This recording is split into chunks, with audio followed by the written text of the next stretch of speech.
State news 71 में आप सभी का स्वागत है। ब्रह्मा कुमारीज ईश्वरीय विश्वविद्यालय में दिवाली उत्सव बड़ी धूमधाम उत्साह से मनाया गया, जिसमें मां लक्ष्मी का पूजन किया गया। इस अवसर पर काफ़ी संख्या में गणमान्य लोग उपस्थित रहे।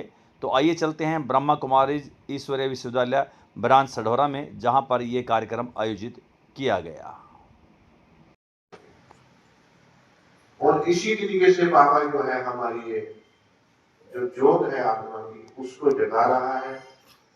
इस पुरुषोत्तम संगम में कराकर अपने महावाक्य हमें सुना रहे हैं और कह रहे हैं, हमें स्मृति दिला रहे हैं कि बच्चे, तुम अपने आप को जानो, तुम कौन हो। मैं तुम्हारा परम पिता परमात्मा, क्योंकि देह का पिता देह जैसा और आत्मा का पिता आत्मा जैसा। तो ये उच्च ज्ञान सिर्फ यहाँ पर प्रजापिता ब्रह्मा कुमारी ईश्वरीय विश्वविद्यालय में, अब ये यूनिवर्सिटी है, यूनिवर्स की पढ़ाई है।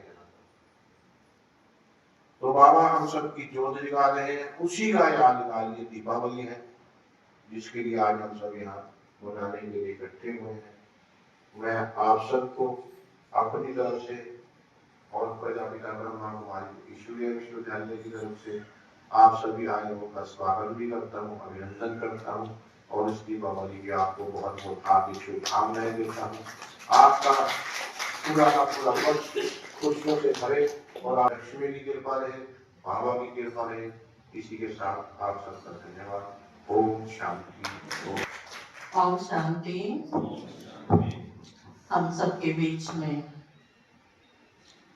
हमारे सिद्ध साहब पहुंच चुके हैं। एक कॉल किया था, जैसे बाबा के बच्चे आज्ञाकारी वफादार ईमानदार हैं, ऐसे ही वफादार उमंग और उत्साह से आज बाबा के घर में बता रहे हैं। तो आप सभी को भी ये भी दिवाली की हार्दिक शुभकामनाएं देंगी। फिर हमारे सतपाल भाई जी, ये भी आप सभी को शुभभावनाएं दिवाली की देंगे। आइए। जो आज मेरे को फोन आया ब्रह्म कुमारी जी का कि आज एक त्योहार के रूप में कुछ वो मना रहे, तो मेरे को पूरा भी नहीं पता था कि क्या प्रोग्राम है क्या नहीं। मैं रात को भी व्यस्त था ज़्यादा, क्योंकि त्योहारों का टाइम है, काफ़ी आजकल ड्यूटियाँ भी बहुत ज़्यादा हो रही है, व्यस्त हो रहे हैं। तो आप लोगों की सुरक्षा भी रात दिन घूम रहे हैं, तो हमारा फर्ज बनता है, जो सरकार हमारे दे दी, आप लोगों के बीच में रहकर आप आराम से सोए, हम आपकी सुरक्षा करें। जो मैं यहाँ आया हूँ, आज पहली बार देखा मैंने, मेरे को बड़ा अच्छा लगा कि चारों तरफ परमात्मा का वास है। और अगर हम इस चीज को मानते हैं, ऐसी जगह बैठ के हमारा मन इतना पवित्र हो जाता है कि हम साथ भगवान से जुड़ते हैं। और मैं यही कामना करता हूँ, जो आज बहन जी ने ये दिवाली के पर्व पे दीपावली का वो रखा है, बड़ा अच्छा है। और मैं आप लोगों को भी अपनी तरफ से यह आश्वासन दिलाता हूँ कि आपके बीच में आपकी सुरक्षा के लिए रात दिन अच्छी ड्यूटी करके आप आराम से सोएं और हम आपकी सुरक्षा करें। और दूसरा एक छोटा सा निवेदन भी करूँगा कि आजकल हम अपने बच्चों पर थोड़ा सा ध्यान देने की ज़्यादा आवश्यकता है। उनको एक अच्छी तरह से अपने दोस्त की तरह, जो हमारी बेटियां हैं जो स्कूलों में जा रही हैं और बच्चे हैं, उनकी तरफ बहुत ही ज़्यादा ध्यान देने की आवश्यकता है। क्योंकि जो आजकल मोबाइल वगैरह का ये ट्रेंड चल रहा है, बहुत ही खतरनाक है। अच्छे काम के लिए तो बहुत अच्छा है, लेकिन जो मैंने देखा है, हर रोज देख रहा हूँ कि हमारी बेटियां इससे बहुत ज़्यादा जो इंटरनेट का यूज कर रहे हैं, कुछ मैं ये नहीं कहता सभी है, लेकिन 45% तो इससे गलत इसका प्रयोग कर रहे हैं। थोड़ा प्लीज सभी बहनें बैठी हैं, ये जिसको वो करना है अपनी बेटियों पे एक बार थोड़ा सा प्लीज इसको बुरा मत मानना। मेरी आपसे हाथ जोड़कर विनती है, थोड़ा सा ध्यान देना है, क्योंकि मैं समाज में जो देख रहे हैं हमारे पास कंप्लेंट आ रही है इंस्टाग्राम वगैरह की, इसकी तो बड़ी भयंकर कंप्लेंट है। हम ये सोच भी नहीं सकते हमारे बच्चे किस दिशा में जा रहे हैं। तो एक सप्ताह, मैं कहता हूँ सप्ताह में एक दिन ही बच्चों को पैसा देना चाहिए। माँ तो हर रोज टाइम देती है, लेकिन बाप को भी सप्ताह में एक दिन अपने बच्चों के साथ बैठ के उनके मन की बात ले, उनके मन में क्या चल रहा है एज ए फ्रेंड। और आज मुझे बड़ा अच्छा लगा बहन जी ने ये प्रज्वलित का दिया तो रखा है प्रोग्राम। आपको दिवाली की बहुत बहुत शुभकामनाएं।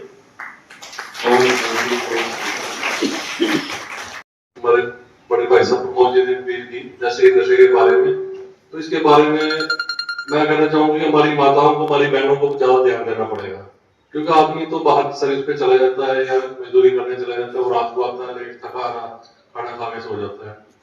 तो मैं देख रहा था एक ट्रेन में एक माँ जा रही थी, तो उसने गीता पढ़ रही थी वो, तो उससे किसी ने पूछा कि आप गीता पढ़ रहे हैं? वो कह रही जो मैं करूंगी वही बच्चा करेगा।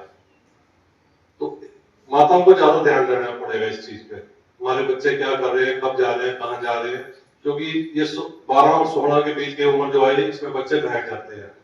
इसके ऊपर माताओं को, हमारी बहनों को बहुत ध्यान देना पड़ेगा। एक आदमी अपने पिता से कहता बेटा तुम अच्छे कर्म किया करो, तो बेटे ने बड़ी मासूमियत से आगे जवाब दिया, कहता पिताजी अच्छे कर्म तो आपको करने चाहिए, हम तो आपके नक्शे कदम पे चलेंगे, तो जो हम करेंगे वही हमारे बच्चे आगे करेंगे। तो इस बात पर बहुत गौर करने की जरूरत है, क्योंकि आजकल माहौल बहुत खराब चल रहा है। और भी बहुत कामों में हम काम कर रही है हमारी टीम, जैसे में लगे हुए हैं, लेकिन नशे ही नहीं है, और भी बहुत काम है। तो इस पे आप सभी लोगों का सहयोग चाहिए, क्योंकि पुलिस अकेली कुछ नहीं कर सकती। पुलिस की संख्या बहुत कम है यहाँ पे, और अकेली पुलिस कुछ नहीं कर सकती। इसमें हम सभी पूरा सहयोग करेंगे तभी सुधार होगा। अभी मैं एक छोटी सी कहानी पढ़ रहा था, मैं आपको सुनाना चाहूंगा कि एक डॉक्टर पिता था, वो अपने क्लिनिक में कुछ काम कर रहा था, तो उसका छोटा सा बच्चा उसको बहुत डिस्टर्ब कर रहा था। उसने सोचा क्या करूं, तो उसने देखा टेबल पे एक नक्शा पड़ा हुआ बर्ड का, उसने वो बैग लेके उसके टुकड़े टुकड़े कर दिए। तो बच्चे को बुलाया, कहता बेटा इसको ना जाके दूसरे कमरे में जोड़ के ला। तो बच्चा चला गया, बच्चा 10 मिनट नहीं लगाया, उसने वो जोड़ के मैप वापस ले आया। तो पिता बड़ा हैरान, पिता ने तो ये सोचा था कि 2-3 घंटे के लिए बच्चा टल गया, मैं अपना काम करूंगा। तो जैसे ही बच्चा आया, कहता पिताजी मैंने नक्शा जोड़ दिया। पिता हैरान हो गया, कहने लगा बेटा तूने इतनी जल्दी कैसे जोड़ दिया? तो बच्चे ने बड़ी मासूमियत से जवाब दिया, कहता पिताजी इस नक्शे के बैक साइड में एक इंसान बना हुआ है, मैंने उसको सही करके इंसान को जोड़ दिया, तो नक्शा ऑटोमेटिक सही हो गया। पिता बड़ा हैरान हुआ, कहता बाकी तो मतलब कहने का मतलब इसका ये है कि हम इंसान हैं, अगर हम अपने आप को सुधार ले तो हमारा आसपास जो गली मोहल्ला है वो सुधरना शुरू हो जाएगा। आहिस्ता आहिस्ता हमारा गाँव, हमारा शहर सुधरेगा, हमारा देश भी सुधर जाएगा।